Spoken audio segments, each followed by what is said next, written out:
एक बार इस मूवी को देखें, खुद तय करें क्या सही है क्या गलत है। अगर ये दर्द पीके फिल्म के समय भी पर भी हो रहा होता तो शायद हमें आज आपत्ति होती, लेकिन उस समय कोई आपत्ति नहीं हुई क्योंकि वो हिंदू धर्म के खिलाफ था। हमारे भी क्षेत्र में लेबर कॉलोनी जो क्षेत्र है उसमें एक लड़की को यहाँ का व्यक्ति ले जाता है कॉलोनी का, उसको अलीगढ़ जाके बेचा गया, अलीगढ़ के बाद उसको और कहीं जाके बेचा गया, उसके बाद उसको और कहीं जाके बेचा गया, एंड में आके बांग्लादेश बॉर्डर के गुवाहाटी से 200 किलोमीटर दूर उस लड़की को पाया गया। ऐसी जगह जैसे तंबू लगा हुआ है उसमें उसको पाया गया और उसको वहाँ से फ्लाइट द्वारा यहाँ लेके आया गया। बसकर कई लड़कियों के पास हम भी गए भी हैं तो समझाने गए हैं तो उन्होंने एक ही सब जवाब कहा है कि मेरा ऐसा नहीं है। मैं आपके चैनल माध्यम से ऐसे सभी अपनी बहनों को संदेश देना चाहूँगा, रईस हो, फ़हीम हो, अब्दुल हो, वाहिद हो, जाहिद हो, कोई भी हो, हर व्यक्ति समुदाय विशेष का सब ऐसे ही है, कोई भी अलग नहीं है। कि अगर योगी जी ने अगर टैक्स फ्री के लिए इसके लिए देखा है तो ये बहुत अच्छी बात है। राज्य ही नहीं बल्कि हर शहर पर एक स्टोरी बननी चाहिए। हर शहर, फिरोजाबाद फाइल्स भी बननी चाहिए, दिल्ली फाइल्स भी बननी चाहिए, हर शहर के नाम से फाइल्स बननी चाहिए। द केरला स्टोरी हर किसी के जबान पर है, छोटा हो या बड़ा, महिला हो या बच्चे, हर कोई इस फिल्म को देखना चाह रहा है। आखिर क्यों ये विवादों की वजह बनी हुई है। हमारे साथ कई युवा हैं, उनसे जानेंगे इस फिल्म के बारे में। द केरला स्टोरी आप यहाँ पर देखने आए हैं, क्या लगा आपको देखकर? मैं अकेला देखने नहीं आया, मैं अपने परिवार को साथ लेकर आया था। अपनी छोटी सी बच्ची है मेरी, उसको साथ में लेकर आया, मेरी वाइफ है उसको भी साथ में लेकर आया। इस फिल्म को दिखाने का उद्देश्य सिर्फ और सिर्फ मेरा ये था, जिस प्रकार से आए दिन का सोशल मीडिया के माध्यम से, प्रिंट मीडिया के माध्यम से, इलेक्ट्रॉनिक मीडिया के माध्यम से सुनने को आता है कि लव जिहाद के चक्कर में बसकर कोई हिंदू समाज की लड़की को कोई समुदाय विशेष का व्यक्ति घर से ले गया और ले जाकर फिर उसका यही नहीं पता वो कहाँ गई कहाँ नहीं गई। कहीं हमारे घर की बच्चियाँ उन्हें समुदाय विशेष की बातों में आकर, जिस प्रकार से पिक्चर में दिखाया गया है उस प्रकार की बातों में आकर कहीं कोई उल्टा सीधा कदम न उठाएं जिससे परिवार और समाज में बेइज्जती का सामना करना पड़े। और इस पिक्चर में एक चीज़ बहुत ही कॉमन दिखाई गई है, जिस प्रकार की चर्चा होती है लगातार, क्योंकि मेरा अब्दुल ऐसा नहीं है, लगातार चर्चा होती सोशल मीडिया माध्यम से। कई मामले हमने देखे हैं, विधर्मियों के चक्कर में बसकर कई लड़कियों के पास हम भी गए भी हैं तो समझाने गए हैं तो उन्होंने एक ही सब जवाब कहा है कि मेरा ऐसा नहीं है। मैं आपके चैनल माध्यम से ऐसे सभी अपनी बहनों को संदेश देना चाहूँगा, रईस हो, फ़हीम हो, अब्दुल हो, वाहिद हो, जाहिद हो, कोई भी हो, हर व्यक्ति समुदाय विशेष का सब ऐसे ही है, कोई भी अलग नहीं है। इनका उद्देश्य केवल और केवल इतना होता है, औरत बच्चा पैदा करने की मशीन है।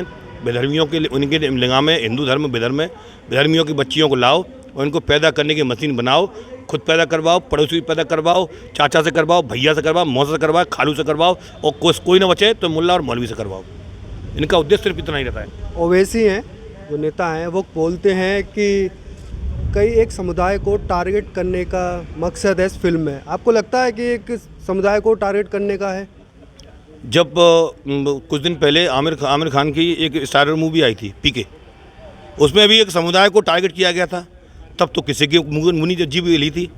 अब जब सच दिखाया जा रहा है तो सबके पेट में खौला हो रहा है। क्यों?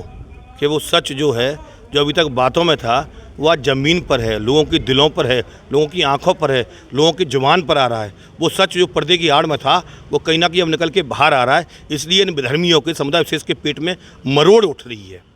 अगर ये दर्द पीके फिल्म के समय भी पर भी हो रहा होता तो शायद हमें आज आपत्ति होती, लेकिन उस समय कोई आपत्ति नहीं हुई क्योंकि वो हिंदू धर्म के खिलाफ था। आज जब वो सच जो अब तक छुपा हुआ था वो सामने है तो दर्द हो रहा है। दर्द होना लाजमी है, दर्द होगा, कुछ तो कहेंगे। सच की बात कही भैया ने। तो कांग्रेस के एक नेता हैं शशि थरूर, जो केरल से भी आते हैं, वो कहते हैं इस स्टोरी को अगर कोई सच साबित कर दे तो मैं उसे 1 करोड़ रुपए इनाम दूंगा। क्या इस कहानी में कहीं ना कहीं आपको लगता है कि सच या झूठ है? सच बिल्कुल सत्य है। आज से नहीं, हम लोग बहुत सालों से काम कर रहे हैं हिंदू जागरण मंच और हिंदुत्व के ऊपर। हमारे भी क्षेत्र में लेबर कॉलोनी जो क्षेत्र है उसमें एक लड़की को यहाँ का व्यक्ति ले जाता है कॉलोनी का, उसको अलीगढ़ जाके बेचा गया, अलीगढ़ के बाद उसको और कहीं जाके बेचा गया, उसके बाद उसको और कहीं जाके बेचा गया, एंड में आके बांग्लादेश बॉर्डर के गुवाहाटी से 200 किलोमीटर दूर उस लड़की को पाया गया। ऐसी जगह जैसे तंबू लगा हुआ है उसमें उसको पाया गया और उसको वहाँ से फ्लाइट द्वारा यहाँ लेके आया गया।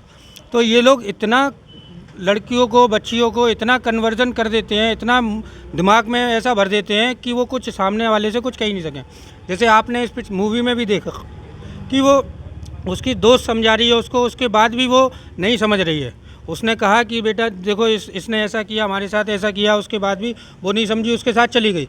यही ये लोग पूरा ब्रेन वॉश कर देते हैं हमारी बहनों का, क्योंकि उसमें दवाई भी आपने देखा कि दवाई भी दिलाई गई, उसमें दवाई से बिल्कुल उसका ब्रेन वॉश किया गया। ऐसे ही पूरा प्रचंड चल रहा है। आज वो सत्यता के रूप में, फिल्म के रूप में दिखाया गया है, तो बॉलीवुड से लेके सब जनों के पेट में इस वजह से ही दर्द हो रहा है कि सच घटना जो दिखाई गई है वो सत्य घटना है ये। कई जगह पर इस फिल्म को बैन किया गया है और कई जगह पर टैक्स फ्री गया है। जैसे कि यूपी में आज सीएम योगी ने टैक्स फ्री किया है, कल से वो लागू हो जाएगा। आप इसको कैसे देखते हैं? कहीं कहीं पर टैक्स फ्री तो कहीं पर बैन, जैसे कि पश्चिम बंगाल में बैन कर दिया गया है फुल रूप से। देखिए, मेरा मानना तो ये है कि अगर योगी जी ने अगर टैक्स फ्री के लिए इसके लिए देखा है तो ये बहुत अच्छी बात है, क्योंकि हमारे यहाँ पर कुछ हिंदू बहनें और जो कुछ परिवार ऐसे हैं जो किसी पे थोड़ा सा धन की थोड़ी सी कमी रहती है, वो नहीं आ पाते हैं। तो इस कारण कहीं ना कहीं ये बहुत बड़ा इफेक्ट पड़ेगा कि टैक्स फ्री होने के नाते ये ज़्यादा से ज़्यादा बहनें हमारी यहाँ की फिल्म देखेंगी। आज कई बड़ी संख्या मातृशक्ति फिल्म को देखने आई है। बड़ी भी महिलाएं थी, कुछ छोटे छोटे बच्चे भी थे, तो कहीं ना कहीं एक संदेश जो महिलाओं तक पहुंचना चाहिए। जी बिल्कुल सत्य बात है। आज काफ़ी महिलाओं ने फिल्म देखी है और हिंदू जागरण मंच की तरफ से ये निःशुल्क फिल्म दिखाई गई है और बहुत सी महिलाओं ने इस फिल्म का बहुत ज़्यादा तरीके से समर्थन भी किया कि भाई इस तरीके से बहुत गलत हो रहा है। और उन्होंने ये भी कहा है कि हम ज़्यादा से ज़्यादा अपील करेंगे कि हमारी जितनी भी बहन बेटियां हिंदू परिवारों की हैं वो ज़्यादा से ज़्यादा आके यहाँ पर फिल्म को देखें। इस फिल्म को कई लोग सपोर्ट भी कर रहे हैं और कई लोग विरोध भी कर रहे हैं कि इस तरह की फिल्म को बैन कर दी जाना चाहिए। कोर्ट तक गए हैं, याचिका डाली, ने खारिज कर दिया ये कहकर कि सेंसर बोर्ड ने इसे पास किया है। आप इसके बारे में क्या कहना चाहिए? जो लोग विरोध कर रहे हैं या तो समाज हित के बारे में या देश हित के बारे में नहीं सोच रहे हैं, वो ऐसे ही लोग विरोध कर रहे हैं या पॉलिटिकल लोग हैं। बाकी जो सामाजिक आदमी है वो इस मूवी को पसंद कर रहा है और अच्छे से मूवी देख रहा है। वो इससे पहले एक फिल्म और आई थी द कश्मीर फाइल, उस फिल्म को लेकर और इस फिल्म में आपको क्या अंतर लगता है? दोनों की सब्जेक्ट अलग अलग है। वहाँ पर हमारे कश्मीरों पंडितों को जो अत्याचार हुआ उस पर दिखाया गया, यहाँ पर हमारी बहन बेटी के साथ अत्याचार हो रहे हैं वो दिखाया गया। दोनों सब्जेक्ट अलग हैं, लेकिन दोनों ही मूवी ऐसी हैं जो आज तक शायद कभी इस देश में नहीं बनी, और ऐसी मूवी बननी चाहिए, हर सब्जेक्ट पर अलग बननी चाहिए, जिससे समाज को पता चले आखिर जो अन्य समाज है वो कर क्या रहा है हमारे देश में। ऐसे आपको लगता है ऐसे कई अन्य जो राज्य हैं जिस पर स्टोरी बननी चाहिए? राज्य ही नहीं बल्कि हर शहर पर एक स्टोरी बननी चाहिए। हर शहर, फिरोजाबाद फाइल्स भी बननी चाहिए, दिल्ली फाइल्स भी बननी चाहिए, हर शहर के नाम से फाइल्स बननी चाहिए, क्योंकि हर शहर में ये सारा धर्मांतरण और लव जिहाद के किस्से चल रहे हैं।